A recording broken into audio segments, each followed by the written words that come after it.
There were cries, they said, and sustained howlings, and they did not like the large number of livestock which thronged the pastures, for no such amount was needed to keep a lone man and a very few servants in meat, milk, and wool. The identity of the stock seemed to change from week to week as new droves were purchased from Kingstown farmers. Then, too, there was something very obnoxious about a certain great stone outbuilding, with only high narrow slits for windows. Great bridge idlers had much to say of Ketterwin's townhouse in Olney Court, not so much the fine new one built in 1761, when the man must have been nearly a century old, but the first low, gambrel-roofed one, with the windowless attic and shingled sides, whose timbers he took the peculiar precaution of burning after its demolition. Here there was less mystery, it is true, but the hours at which lights were seen, the secretiveness of the two swarthy foreigners who comprised the only men-servants, the hideous, indistinct mumbling of the incredibly aged French housekeeper, the large amounts of food seemed to enter a door within which only 4 persons lived, and the quantity of certain voices often heard in muffled conversation at highly unseasonable times, all combined with what was known of the Pawtuxet farm to give the place a bad name.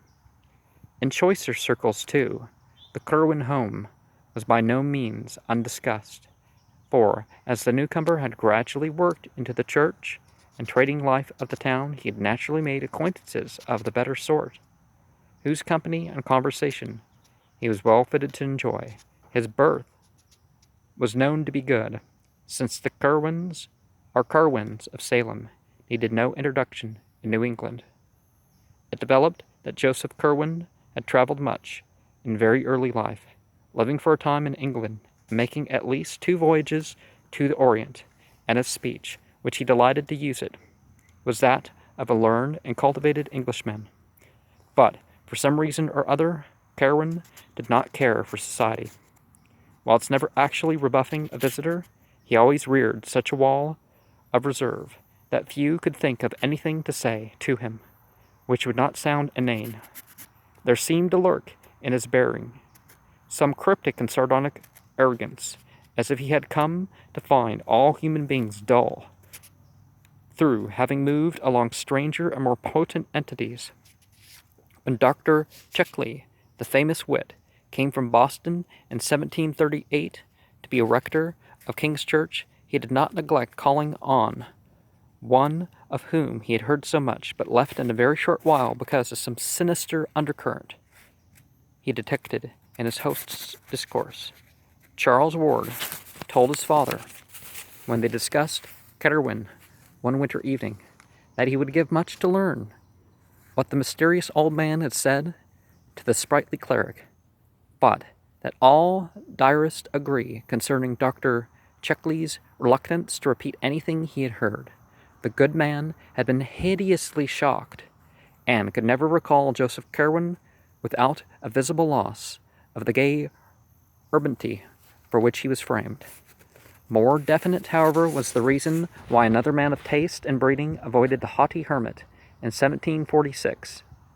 Mr. John Merritt, an elderly English gentleman of literary and scientific leanings, came from Newport to the town which was so rapidly overtaking it in standing, and built a fine country seat on the neck in what is now the heart of the best residence section.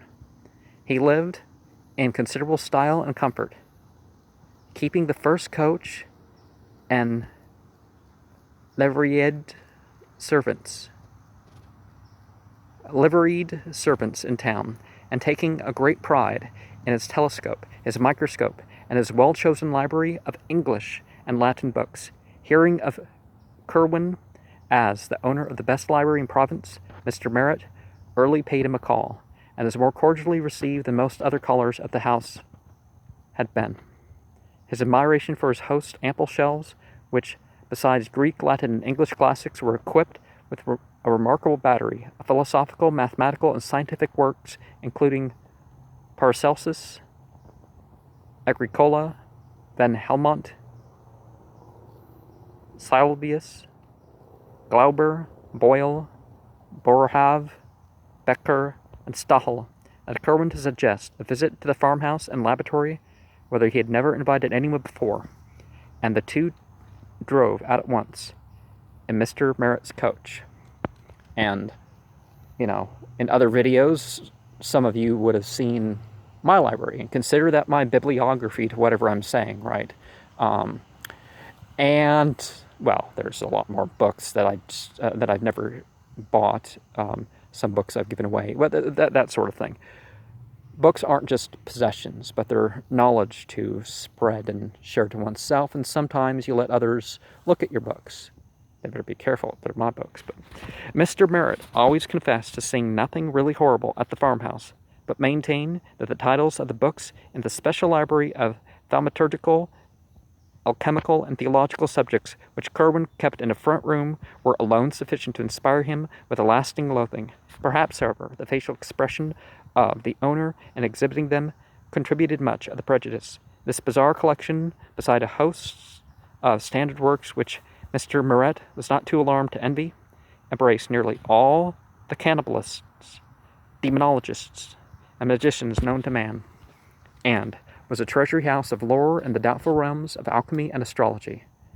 Hermes Trismegistus and Mesnard's edition, the Turba Philosophorum, Geber's Liber Investigationis, and Artefus' Key of Wisdom, all were there with the Kabbalistic Zohar, which I thought was, until I found out that it was a forgery, but, well, it's in a way. I thought, best price I ever saw on the thing.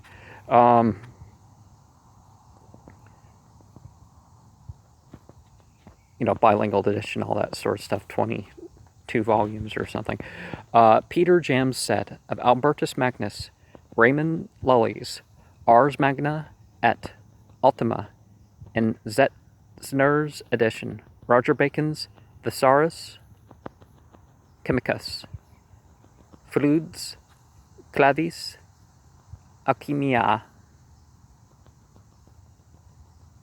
Trithemius is De Lapide Philosophico, crowding them close. Medieval Jews and Arabs were represented in profusion, and Mr. Merritt turned pale when, upon taking down a fine volume conspicuously labeled as Qanun-e-Islam, he found it was in truth the forbidden Necronomicon of the mad Arab, Abdul al-Hazred. Now, if we have an exact pronunciation of that, we're going to know what we're saying, because there's a few different variations of what could be the Z and a couple of variations of what could be the H. So that leaves a lot of variation of meaning.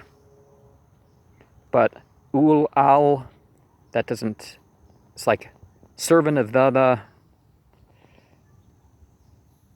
that doesn't sound right. Of which he had heard such monstrous things whispered some years previously, after exposure to nameless rites at the strange little fishing village of Kingsport in the province of the Massachusetts Bay. But oddly enough, the worthy gentleman owed himself most impalpably disquieted by a mere minor detail. On the huge mahogany table there lay face downward a badly worn copy of Borellus, bearing many cryptical marginalia and interlineations in Kerwin's hand. The book was open about its middle, and one paragraph displayed such thick and tremulous pen strokes beneath the lines of mystic black letters that the visitor could not resist in scanning it through. Whether it was the nature of the passage underscored, or the feverish heaviness of the strokes which formed the underscoring, he could not tell, but something in that combination affected him very badly and very peculiarly. He recalled it to the end of his days. writing it down from memory in his diary and once trying to recite it to his close friend, Dr. Chuckley, till he saw how greatly it disturbed the urbane rector. It read, "The essential saltas of animals may be so prepared and preserved that an ingenious man may have the whole Ark of Noah in his own study, and raise the fine shape of an animal out of its ashes at his pleasure, and by the like method, from the essential salts of human dust, a philosopher may, without any criminal necromancy, call up the shape of any dead ancestor from the dust where into his body has been incinerated." And there are sympathetic magic things that could have certain effects. But obviously we're talking about sihr here. And sihr, Ashmodius, Ksham, or, whichever name you're going to call the archangel, the archdemon of disobedience. Well, the word angel is sort of ambiguous, so the fallen angel, right? It was near the docks. The sympathetic magic and stuff like that could be tied to that. Although Ta'urvi and some others, but magic in particular has that implication. And the Saturnal. And anyways, it was near the docks, along the southerly part of the town street, however, that the worst things were muttered about Joseph Curwen. Sailors or superstitious folk and the seasoned salts who manned the infant rum, slaves and molasses sloops, and the rakish privateers and the great brigs of Browns, Crawfords, and Tillingshosts all made strange furtive signs of protection when they saw the slim, deceptively young-looking figure with its yellow hair and slight stoop entering the Curwen house in Dublin Street, or Dublin. I want to say Dublin, but that looks like a Dublin or Doubloon. Are talking with captains and supercargoes on the long quay where Kerwin ships rode restlessly. Kerwin's own clerks and captains hated and feared him, and all sailors were mongrel riffraff from Martinique, St. Eustatius, Havana, or Port Royal. It was, in a way, the frequency with which these sailors were replaced, which inspired the acutest and most tangible part of the fear in which the old man was held. A crew would be turned loose in the town on shore leave, some of its members perhaps charged with this errand or that, and when reassembled, it would almost sure to lack one or more men. That many of the errands had concerned the farm on the Pawtuxet Road, and that few of the sailors had ever been seen to return from that place, was not forgotten. So that in time it became exceedingly difficult for Kerwin to keep his oddly assorted hands. Almost invariably several would desert soon after hearing the gossip of the Providence wharves, and their replacement in the West Indies became an increasingly great problem to the merchant. By 1760, Joseph Curwen was virtually an outcast, suspected of vague horrors and demoniac alliances, which seemed all the more menacing because they could not be named, understood, or even proved to exist. The last straw may have come from the affair of the missing soldiers in 1758, for in March and April of that year, 2 royal regiments on their way to New France were quartered in Providence, and depleted by an inexplicable process far beyond the average rate of desertion. Rumor dwelt on the frequency with which Curwen was wont to be seen talking with the red-coated strangers, and as several of them began to be missed, people thought of the odd conditions among his own seamen. What would have happened if the regiments had not been ordered on? No one can tell. If people are going missing, perhaps such and such would have been accused of killing people or something. Well, I know this is fiction, but you know what I mean. Meanwhile, the merchant's worldly affairs were prospering. He had a virtual monopoly of the town's trade in saltpeter, black pepper, and cinnamon, and easily led any other one shipping establishment save the Browns in his importation of brassware, indigo, cotton, woolens, salt, rigging, iron, paper, and English goods of every kind. Such shopkeepers as James Green at the sign of the Elephant in Cheapside, the Russells at the sign of Golden Eagle across the bridge, of Clark and Nightingale at the Frying Pan and Fish near the new coffee house, depended almost wholly upon him for their stock, and his arrangements with the local distillers, the Narragansett dairymen, and horse breeders, and the Newport candle makers, made him one of the prime exporters of the colony.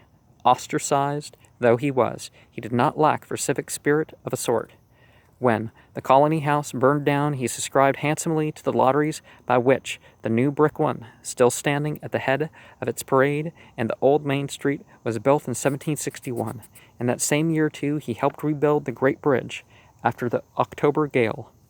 He replaced many of the books of the public library consumed in the colony house fire, and bought heavily in the lottery that gave the muddy market parade and deep-rutted town street their pavement, of great round stones with a foot-walk or causey in the middle. About this time he also built the plain but excellent new house, whose doorway is such a triumph of carving. When the Whitfield adherents broke off from Dr. Cotton's Hill Church in 1743 and founded Deacon's Snow Church across the bridge, Carwin had gone with them. Though his zeal and attendance soon abated, now, however, he cultivated piety once more, as if to dispel the shadow which had thrown him into isolation, and would soon begin to wreck his business fortunes, if not sharply checked. Now, ideally, your shadow should be your piety or your purity with whatever else the rest of your life is, right? The sight of this strange, pallid man, hardly middle-aged in aspect, yet certainly not less than a full century old, seeking at last to emerge from a cloud of fright and a station too vague to pin down or analyze, was at once a pathetic, a dramatic, a contemptible thing. Such is the power of wealth and of the surface gestures, however, that there came indeed a slight abatement in the visible aversion displayed toward him, especially after the rapid disappearances of his sailors abruptly ceased. He must likewise have begun to practice an extreme care and secrecy in his graveyard expeditions, for he was never again caught at such wanderings, whilst the rumors of uncanny sounds and maneuvers at his Pawtuxet farm diminished in proportion. His rate of food consumption and cattle replacement remained abnormally high, but not until modern times, when Charles Ward examined a set of his accounts and invoices in the Shepley Library, did it occur to any person save one embittered youth, perhaps, to make dark comparisons between the large number of guinea blacks he imported until 1766 and the despairingly small number for whom he could not produce bona fide bills of sale, either to slave dealers at the Great Bridge or to the planters of the Narragansett country.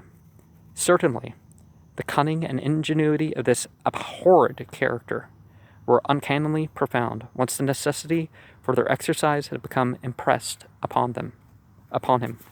But, of course, the effect of all this belated mending was necessarily slight. Carwin continued to be avoided and distrusted, as indeed the one fact of his continued air of youth at a great age would have been enough to warrant, and he could see that in the end of his fortunes would likely be to suffer. His elaborate studies and experiments, whatever they may have been, apparently required a heavy income for their maintenance, and since a change of environment would deprive him of the trading advantages he had gained, it would not have profited him to begin anew in a different region just then. Judgment demanded that he patch up his relations with the townsfolk of Providence, so that his presence might no longer be a signal for hushed conversation. transparent excuses of errands elsewhere, and a general atmosphere of restraint and uneasiness. His clerks, being now reduced to the shiftless and impecunious residue whom no one else would employ, were giving him much worry, and he held to his sea captains and mates only by shrewdness and gaining some kind of ascendancy over them, a mortgage, a promissory note, or a bit of information very pertinent to their welfare. In many cases, diarists have recorded with some awe, Curwen showed almost the power of a wizard in unearthing family secrets for questionable use. During the final 5 years of his life, it seemed as though only direct talks with the long dead could possibly have furnished some of the data which he had so glibly at his tongue's end. About this time, the crafty scholar hit upon a last desperate expedient to regain his footing in the community, hitherto as a complete hermit. He now determined to contract an advantageous marriage, securing as a bride some lady whose mentioned position would make all ostracism of his home impossible. It may be that he also had deeper reasons for wishing an alliance, reasons so far outside the known cosmic sphere that only papers found a century and a half after his death caused anyone to suspect them. But of this nothing certain can ever be learned. Naturally, he was aware of the horror and indignation with which any ordinary courtship of his would be received. Hence, he looked about for some likely candidate, upon whose parents he might exert a suitable pressure. Such candidates, he found, were not at all easy to discover, since he had very peculiar requirements in the way of beauty, accomplishments, and social security.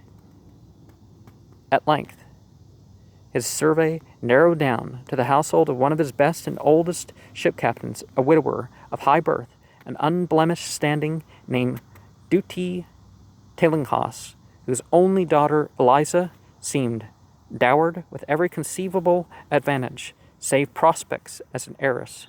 Captain Tillinghast was completely under the dominion of Curwen, and consented, after a terrible interview in his Capelade house on Powers Lane Hill, to sanction the blasphemous alliance. He uses the word blasphemous a lot. Sometimes it's just different. And even if it's evil, it's not always the same as blasphemy. Eliza Tillinghast was at that time 18 years of age. By evil, I mean deliberately evil. And been reared as gently as the reduced circumstances of her father permitted. She had attended Stephen Jackson's school opposite the courthouse parade, and had been diligently instructed by her mother before the latter's death of smallpox in 1757. In all sorts of refinements of domestic life, a sampler of hers, worked in 1753 at the age of 9, may still be found in the rooms of Rhode Island Historical Society. After her mother's death, she had kept the house, aided only by one black woman. Her arguments with her father concerning the proposed Curwen marriage must have been painful indeed. Bug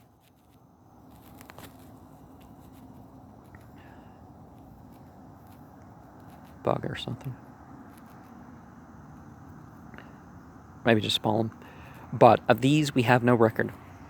Certainly is that her engagement to young Ezra Whedon, second mate of the Crawford Pack Enterprise, was dutifully broken off, and that her union with Joseph Curwen took place on the 17th of March, 1763, in the Baptist Church, in the presence of one of the most distinguished assemblages which the town could boast, the ceremony being performed by the younger Samuel Winson. The Gazette mentioned the event very briefly, and the most surviving copies of this item in question seem to be cut or torn out. Ward found a single intact copy after much search in the archives of a private collector of note, observing with amusement and meaningless urbanity of the language.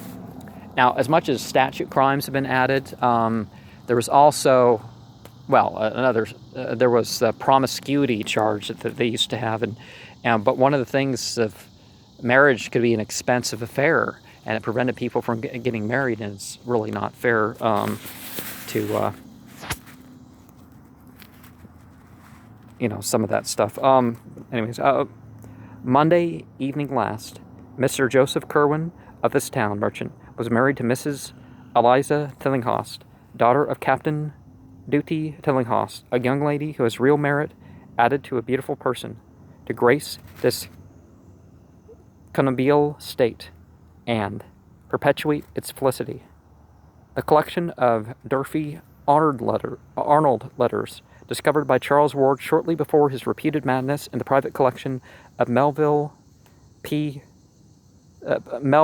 F. Peters of George Street, and covering this and somewhat of an antecedent period, throws vivid light on the outrage done to public sentiment by this ill-assorted match. The social influence of the Tillinghafts, however, was not to be denied, and once more Joseph Kerwin found his house frequented by persons whom he could never otherwise have induced to cross his threshold.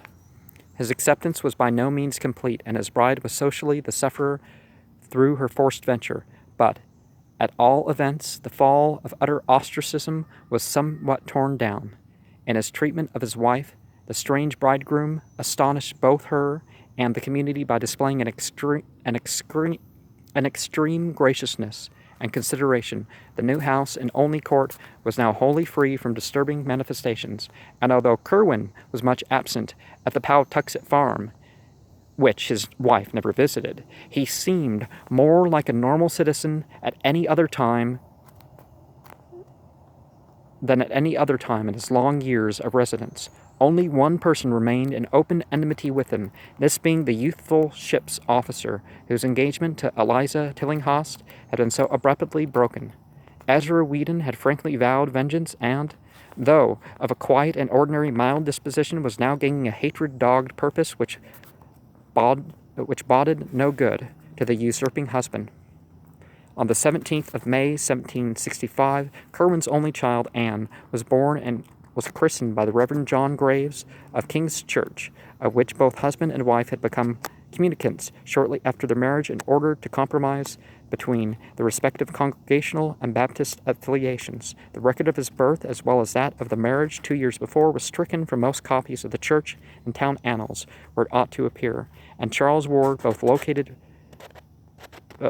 both with the greatest difficulty after his discovery of the widow's change of name had apprised him of his own relationship, and engendered the fervent interest which culminated in his madness.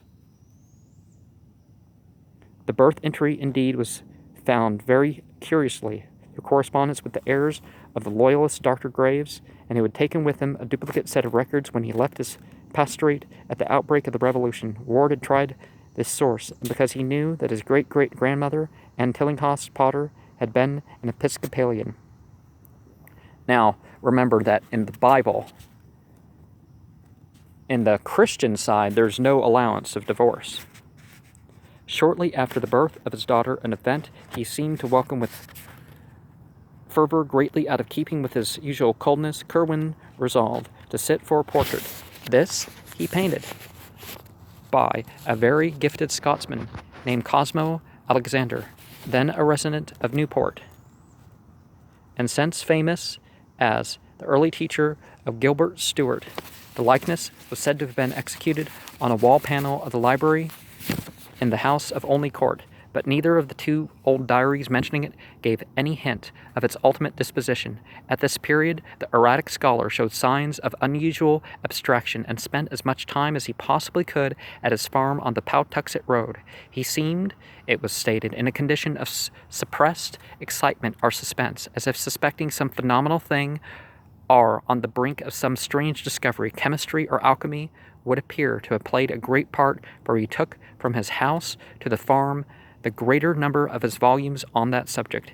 His affection of civic interest did not diminish, and he lost no opportunities for helping such letters as Stephen Hopkins and Joseph Brown and Benjamin West in their efforts to raise the cultural tone of the town, which was then much below the level of Newport in its patronage of the liberal arts. He had helped Daniel Jenkins found his bookshop in 1763, and was thereafter his best customer, extending aid likewise to the struggling Gazette that appeared each Wednesday at the sign of Shakespeare's Head. In politics, he ardently supported Governor Hopkins against the Ward party, whose prime strength was in Newport. And his really eloquent speech at Hatcher's Hall in 1765 against the setting off of North Providence as a separate town with a pre-Ward vote in the General Assembly did more than any other one thing to wear down the prejudice against him. But Ezra Whedon, who watched him closely, sneered cynically at all this outward activity, and freely swore it was no more than a mask for some nameless traffic with the blackest gulfs of Tartarus. The revengeful youth began a systematic study of the man and his doings whenever he was in port, spending hours at night by the wharves with a dory in readiness when he saw lights in the Kerwin warehouses, and following the small boat which would sometimes steal off quietly and down the bay. And he also kept as close a watch as possible on the Powtexet farm, and was once severely bitten by the dogs the old Indian couple loosed upon him. And, beware your suspicions, right? 2. By the autumn of 1770, Whedon decided that the time was very sudden, and gained a wide notice among the curious townsfolk, for the air of suspense and expectancy dropped, like an old cloak, giving instant place to an ill-concealed exaltation of perfect triumph. Kerwin seemed to have difficulty in restraining himself from public harangues on what he had found or learned or made, but apparently the need of secrecy was greater than the longing to share his rejoicing, for no explanation was ever offered by him. It was after this transition, which appears to have come early in July, that the sinister scholar began to astonish people by his possession of information which only their long-dead ancestors would seem to be able to impart. But Kerwin's feverish secret activities by no means ceased with this change. On the contrary, they tended rather to increase, so that more and more of his shipping business was handled by the captains, whom he now bound to him by ties of fear as potent as those of bankruptcy had been. He altogether abandoned the slave trade, alleging that its profits were constantly decreasing. Every possible moment was spent at the Powtuxet farm, though there were rumors now and then of his presence in places which, though not actually near graveyards, were so yet situated in relation to graveyards that thoughtful people wondered just how thorough the old merchant's change of habits really was. Ezra Whedon,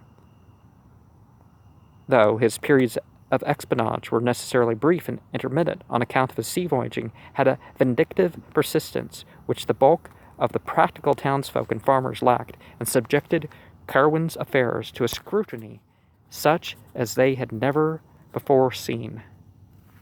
Many of the old maneuvers of the strange merchants' vessels had been taken for granted on account of the unrest of the times, which every colonialist seemed determined to resist the provisions